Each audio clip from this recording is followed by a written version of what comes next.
Dear friends, कैसे हैं आप सब। मुझे उम्मीद है कि आप लोग बहुत अच्छे होंगे। फ्रेंड्स, आज भी कहीं ना कहीं हम लोग इस बात को ज़रूर मानते हैं कि भूत प्रेत होते हैं। यही वजह है कि इस तरह की मूवीज़ बनती है और हम इन पर विश्वास करते हैं। साइंस कहती है जो चीज़ आंखों से नहीं देखी उसे मत मानो, लेकिन ज़रूरी नहीं है जिस चीज़ का हमारे पास प्रमाण हो, जो चीज़ हमने अपनी आंखों से देखी हो, सिर्फ वही एग्जिस्ट करती हो। कुछ चीज़ें ऐसे भी होती हैं जो भले हमने ना देखी हो पर वो एग्जिस्ट करती हैं। कहने को तो उल्लू भी यही कहेगा ना कि सूरज तो कभी उगता ही नहीं है, लेकिन सूरज उगता है, ये बात हम लोग जानते हैं। तो फ्रेंड्स, ये जो मूवी है 1920 हॉरर ऑफ द हार्ट, इस मूवी को माध्यम बना के मैं अपने पॉइंट ऑफ व्यूज़ रखूंगी और मुझे उम्मीद है कि मेरे पॉइंट ऑफ व्यूज़ आपको ज़रूर पसंद आएंगे। इस मूवी में जो बात बताने की है, जो बात समझने की है, वो सबसे बड़ी बात ये है कि जब तक कोई चीज़ अपनी आंखों से देख ना लो, जब तक कोई चीज़ अपने कानों से सुन ना लो, तब तक किसी की सुनी सुनाई बात पर विश्वास नहीं करना चाहिए। और दूसरी चीज़ फ्रेंड्स ये है कि जिस काम के लिए अपना मन गवाही ना दे, उस काम को नहीं करना चाहिए। ये मूवी हमें ये बताती है कि जो लाइफ है ना, वो पानी के बुलबुले के जैसी है, आज है तो कल नहीं है। हमें कुछ नहीं पता, तो बेकार में बदले की भावना मन में रखने से कोई फ़ायदा नहीं है। तो अब मैं इस मूवी की बात आपको बताती हूँ। तो फ्रेंड्स, इस मूवी में जो हीरोइन है वो आप कह सकते हैं बालिका वधू की आनंदी है, मेघना। उसी के इर्द गिर्द ये कहानी घूमती है। वो अपने 21वें जन्मदिन पर अपने पिता को अपने फ्रेंड से मिलाना चाहती थी, जिससे वो शादी करना चाहती थी। लेकिन होता यह है कि उसके पिता अपने आप को फांसी लगा लेते हैं। उसके पिता जब अपने आप को फांसी लगा लेते हैं तो उसे इस बात का बहुत दुख होता है। देखने से तो यही लग रहा था कि उन्होंने सुसाइड की है। डॉक्टर पोस्टमार्टम रिपोर्ट में बताता है कि इस बॉडी में तो हार्ट ही नहीं है, पर ये कैसे पॉसिबल हो सकता था। इसलिए मेघना के और उसके दोस्त की डॉक्टर से ही बहस हो जाती है कि ये कैसे पॉसिबल है कि उसमें हार्ट नहीं है। अब उसके बाद अंतिम क्रिया की जो तैयारी होती है वो लोग करते हैं, लेकिन अंतिम क्रिया सही से हो नहीं पाती। जब वो लोग गंगा जल छिड़कने की कोशिश करते हैं तो गंगा जल की शीशी उनके हाथ से गिर के टूट जाती है और उसमें से सिर्फ धुआं ही निकलता है। वो अपने पिता को याद करके रो रही होती है, तभी उसके पिता के स्पिरिट उससे मिलती है। और उससे भी पहले वो अपने पिता की डायरी तक पहुंचती है। ऐसा लगता है कि कोई अनजानी ताकत उसे उसके पिता की डायरी तक पहुंचाती है। वो अपने पिता की डायरी पढ़ती है तो उसमें उसे मालूम होता है कि उसकी माँ एक अच्छी औरत नहीं थी। वो ना तो उसके पिता से प्यार करती थी, ना वो उससे खुद यानी अपनी बेटी से ही प्यार करती थी। वो चाहती थी कि उसके पास नेम हो, फेम हो, खूब सारा पैसा हो, लेकिन उसका पिता एक असफल राइटर था। उसकी बुक पब्लिश नहीं होती थी, जिस वजह से उसकी माँ गलत काम करती थी। और एक दिन उसकी माँ ने उसके पिता को जहर दिया, जिसकी वजह से वो मरा तो नहीं, लेकिन समय समय पर उसे मिर्गी के दौरे आते हैं। और वो इस तकलीफ भरी ज़िंदगी को सिर्फ इसलिए झेल रहा था क्योंकि वो अपनी बेटी को बड़ा करना चाहता था। लेकिन अब उसे लगता है कि उसकी बेटी बड़ी हो गई, अपने आप को संभाल सकती है, और अब वो इस तकलीफ से छुटकारा पाना चाहता है। इसलिए उसने खुद को फांसी लगा ली। उसने डायरी में सबसे पहले यही लिखा था कि अगर ये डायरी तुम्हें मिल रही तो उसका मतलब अब मैं इस दुनिया में नहीं हूँ। तो फ्रेंड्स, ये सब सुन के उसे बहुत दुख होता है और अपनी माँ के लिए गुस्सा बहुत ज़्यादा भर जाता है। उसे इस बात का भी आश्चर्य होता है कि उसके पिता ने हमेशा उससे यही कहा था कि उसकी माँ बचपन में मर गई, तो फिर अब माँ कहाँ से आ गई। इस बात का उसे आश्चर्य भी होता है। उसके बाद वो राधिका से बदला लेने की ठान लेती है। जब उसके पिता की स्पिरिट उससे मिलती है तो उसके पिता के स्पिरिट उसे मना करते हैं कि ये सब बदले की भावना मैं छोड़ चुका हूँ, तुम भी छोड़ दो। उसने कहा नहीं, मुझे उससे बदला लेना है और इसमें आप मेरी सहायता कर सकते हैं। तो उसका पिता तैयार हो जाता है। अब वो राधिका के घर जाती है। वहाँ जाके वो कहते हैं कि मेरे पिता की मृत्यु हो गई है और मेरे पास रहने के लिए कोई और ठिकाना नहीं है, अगर आप लोग चाहें तो मैं यहाँ रह सकती हूँ। माँ के हस्बैंड शांतनु उससे कहते हैं कि ये घर तुम्हारा है, ये परिवार तुम्हारा है, तुम हमारी बेटी हो, तुम्हें कहीं और जाने की ज़रूरत नहीं है, तुम यहीं पर रहो। वो उसके साथ बहुत अच्छा बर्ताव करता है। उसकी माँ एक पैलेस में रह रही होती है, एक बहुत रॉयल फैमिली होती है। अब पहले तो उसकी माँ उससे मिलने नहीं जाती क्योंकि उसके अंदर हिम्मत ही नहीं थी अपनी बेटी को फेस करने की। उसे इस बात का बुरा भी लगता है। लेकिन उसके बाद उसकी माँ की नई बेटी, उसकी माँ की दूसरी बेटी उससे बहुत अच्छे से मिलती है और उनके बीच में एक अच्छी बॉन्डिंग हो जाती है। वो उसे अपने सिस्टर के रूप में एक्सेप्ट भी कर लेती है। यहाँ पर उसे कुछ हैरानी होती है कि जिस तरह से पिताजी ने अपनी डायरी में लिखा था, ये लोग तो मुझे वैसे नहीं लग रहे हैं, इन लोगों का बर्ताव तो मेरे साथ बहुत अच्छा है। लेकिन फिर वही बदले की भावना उसके मन में आ जाती है। अब इसके बाद उसे उसके पिता के स्पिरिट को उस घर में लाना होता है, लेकिन वो देखती है कि वहाँ पर मंदिर है, वहाँ पे एक अखंड दीप चल रहा है। वो लोग बहुत भगवान को मानने वाले हैं और वहाँ पे एक अखंड दीप चल रहा है, जिस वजह से कोई भी इविल स्पिरिट वहाँ आ नहीं सकते। तो वो क्या करती है, सबसे पहले रात में जाके अखंड दीप को बुझा देती है। एक आदमी होता है उनके ही महल में, उनका वफादार, जो उसे मंदिर की तरफ जाते हुए देख लेता है और उस पर शक भी उसे हो जाता है। सुबह वो लोग देखते हैं कि दीपक बुझा हुआ है, उसे जलाने की कोशिश करते हैं, मगर वो दीपक उनसे जलता ही नहीं है। वो शांतनु जो होता है वो कहता है कि ये सब अंधविश्वास है, इसमें मत पड़ो। यहाँ पर एक बात ये है कि मेघना को उसके पिता के स्पिरिट से मुलाकात तब होती थी जब उसे भी वैसे ही मिर्गी वाले दौरे आते थे और वो उस दुनिया में चली जाती थी जिस दुनिया में उसके पिता है। उसके पिता ने कहा था कि जीवन और मृत्यु के बीच एक दुनिया है और मैं उस दुनिया में हूँ, मुझे मुक्ति नहीं मिल रही है। तो वो भी उसी दुनिया में जाके अपने पिता से बात कर पा रही थी बार बार।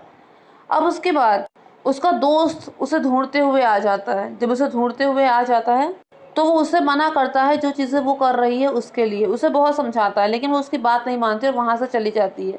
तभी उसके दोस्त पर हमला होता है। उसे पता चलता है कि उसका दोस्त अस्पताल में है। वो वहाँ अस्पताल में जाती है तो वो उसे बताता है कि उस पर किसी स्पिरिट ने अटैक किया, वो स्पिरिट उसकी माँ ने भेजी है, तुम्हारे पिता की आत्मा ने मुझे बचाया है। दरअसल में उसके अंदर एक तांत्रिक होता है जो उसके पिता की मदद कर रहा होता है। कैसी मदद, वो हम अभी आपको आगे बताएंगे। अब वो अपने पिता की अस्थियां लेती है और अदिति उसकी जो बहन होती है उसके कमरे में जाके एक रुमाल में बांध के उसकी कुछ राख उसके कमरे में छोड़ देती है ताकि उसके पिता की आत्मा आसानी से उसके शरीर में प्रवेश कर सके। बदला उन्हें राधिका से चाहिए था लेकिन उन्होंने अटैक वहाँ किया जहाँ राधिका को सबसे ज़्यादा दर्द होता, यानी उसकी सबसे कमजोर नस उसकी प्यारी बेटी। घर का वफादार नौकर जो ये देखता है कि मंदिर की तरफ मेघना गई थी, वो शांतनु से कहता है और घर की मालकिन से भी कहता है कि मुझे इस लड़की मेघना पर शक है, जब से आया है चीज़ें ठीक नहीं हो रही हैं। लेकिन वो लोग मेघना को ही सपोर्ट करते हैं, कहते हैं ये हमारी बेटी है, आप लोगों को ये बात मुंह पे नहीं लानी चाहिए। उसके बाद मेघना वहाँ से चली जाती है क्योंकि अर्जुन ही उसका बॉयफ्रेंड जो होता है, उसका दोस्त जो होता है, वही उससे कहता है कि अपना सब सामान लेकर मत आना, कुछ ही सामान लेकर आना ताकि सब लोगों को लगे कि तुम लापता हो गई हो। अब वो जब उसके साथ जा रही होती तो कहती पता नहीं क्यों मुझे ऐसा लग रहा है कि कहीं कुछ तो गलत है। उसके बाद उसे शीशे में दिखाई देती है अपने दोस्त की असलियत। दरअसल में उसे एक तांत्रिक ने पोजेस कर रखा होता है, एक तांत्रिक की आत्मा उसकी आत्मा पर हावी हो चुकी होती है। अर्जुन उसे वहां से जाने के लिए कहता कि तुम वापस वहीं चली जाओ, नहीं तो ये तुम्हें मार डालेगा। अर्जुन लेकिन फिर बाद में उसकी आत्मा उस पर हावी हो जाती है तो उसका पीछा करता है और पीछा करते समय एक वो ट्रेन हादसे में अर्जुन मर जाता है। अब जब वो मर जाता है तो ये वापस घर पहुंचते वहाँ जाके कबूल करती है कि उसकी वजह से ये सब हुआ है, उसकी वजह से अदिति की ये हालत है। वो सब लोग उसे वहाँ से जाने के लिए कहते हैं गुस्से में, लेकिन वो कहती है हाँ मैं चली जाऊँगी, लेकिन सब कुछ ठीक करने के बाद। पंडित को बुलाते हैं, कहते हैं अदिति को बांध कर गायत्री मंत्र पढ़ना होगा, लेकिन वो वहाँ से बचकर भाग जाती है। अदिति वो बंधन छुड़ा के वहाँ से बचकर भाग जाती है। अब उसके बाद मेघना को ये समझ में आता है कि उसके लिए उसे अपने पिता को हराना होगा। अब वो अपने पिता को कैसे हराएगी, तो उसके लिए उसे उसी दुनिया में जाना होगा जहाँ उसके पिता हैं। वो सबसे पहले मंदिर में जो अखंड दीप होता है उसे जला देती है और उसके बाद माता का त्रिशूल अपने मार लेती है और उसके बाद वो उसी दुनिया में चली जाती है जहाँ उसके पिता थे और वो उन्हें ज़बरदस्ती रोशनी की तरफ ले जाती है क्योंकि उसने वहाँ पे जाके देखा होता है कि उसके पिता ने अदिति को बंधन में, अदिति की आत्मा को बंधन में कर रखा होता है। अब वो उन्हें रोशनी की तरफ लेकर जाती है तो दोनों ही उस रोशनी की तरफ जा रहे होते हैं, दोनों ही मुक्त हो जाते हैं। लेकिन तभी अर्जुन की आत्मा जो वहाँ पे पहले से मौजूद होती है वो मेघना को पकड़ के खींच लेती है और कहते हैं कि अभी तुम्हारा समय नहीं आया है, इसलिए अभी तुम नहीं जा सकते, तुम जाओ और मैं तुम्हारा वहीं इंतज़ार करूँगा, लेकिन तुम मुझसे मिलने की कोई जल्दबाजी नहीं करोगे। इतना कहकर वो वहाँ से चला जाता है। यहाँ पर मेघना हॉस्पिटल में होती है और उसके बाद वो लोग हैप्पीली फैमिली की तरह रहने लगते हैं। यहाँ पर एक बात ये सोचने की है कि गलत अगर पिता ही क्यों ना करे तो भी उसका साथ नहीं देना चाहिए। यहाँ पर यही चीज़ सामने आई है। मुझे उम्मीद है कि आपको मेरा ये वीडियो पसंद आया होगा। अगर वीडियो पसंद आया तो मेक श्योर मेरे चैनल को सब्सक्राइब, वीडियो को लाइक और शेयर ज़रूर कीजिए। फ्रेंड्स एक बात आपसे और कहनी थी, 31 जुलाई से मेरा 1 ईयर वीडियोस डालने का कंप्लीट हो जाएगा। और तब तक अगर 1000 सब्सक्राइबर पूरे नहीं हुए तो मुझे शुरू से शुरुआत करनी पड़ेगी। तो मेरे जो भी व्यूवर्स हैं, प्लीज़ मेरे वीडियो को लाइक कर दीजिए, मेरे चैनल को सब्सक्राइब कर दीजिए, ताकि सब्सक्राइबर की संख्या कुछ और बढ़ सके, कुछ और व्यूज़ बढ़ सकें। Thank you friends, thank you so much. यहाँ पर एक बात और बताने की है कि मेघना को सब सच्चाई का पता चलता है राधिका की डायरी पढ़ के। उस डायरी तक उसे माली ले जाता है। वो माली एक अजीब सा दिखने वाला आदमी होता है जिसकी एक आंख पूरी सफ़ेद होती है। आप ये कह सकते हैं कि जैसे तांत्रिक गलत काम कर रहा होता है, वैसे ही ये अच्छा काम कर रहा होता है। तो ये मेघना को उसकी माँ की डायरी तक पहुँचाता है, जिसे पढ़ के उसे पता चलता है कि उसकी माँ बुरी औरत नहीं थी। वो मेघना से बहुत प्यार करती थी, लेकिन उसके जो पिता थे वो, आप एक तरह से ये भी कह सकते हैं कि वो साइको भी था, क्योंकि वो खुद एक सफल राइटर नहीं था, लेकिन अपनी बुक पब्लिश कराने के लिए वो पब्लिशर के पास अपनी पत्नी को भेजता था। और वो ऐसा एक बार नहीं बार बार करता था, अपनी पत्नी को टॉर्चर भी करता था, उसे अपनी बेटी से दूर रखता था ताकि उनके बीच में कोई बॉन्डिंग ना बन पाए। वो उसकी माँ पर बहुत जुल्म ढाता था। उसके बाद उसकी माँ इन सब चीज़ों से तंग आ चुकी होती है। वो अपनी बेटी को अपने साथ ले जाना चाहती है, लेकिन वो बीच में जहर की थोड़ी सी मात्रा पी के उसे बहुत ज़्यादा डरा देता है कि इसका नाम मैं तुम पर आएगा, इसका नाम मैं तुम पर लगाऊंगा और तुम्हारी सारी ज़िंदगी बर्बाद हो जाएगी, तुम अपनी बेटी की कभी शक्ल भी नहीं देख पाओगे। इन सब चीज़ों से वो बहुत ज़्यादा डर जाती है और परेशान हो जाती है। उसके बाद वो अपने आप को ख़त्म करने की भी कोशिश करती है।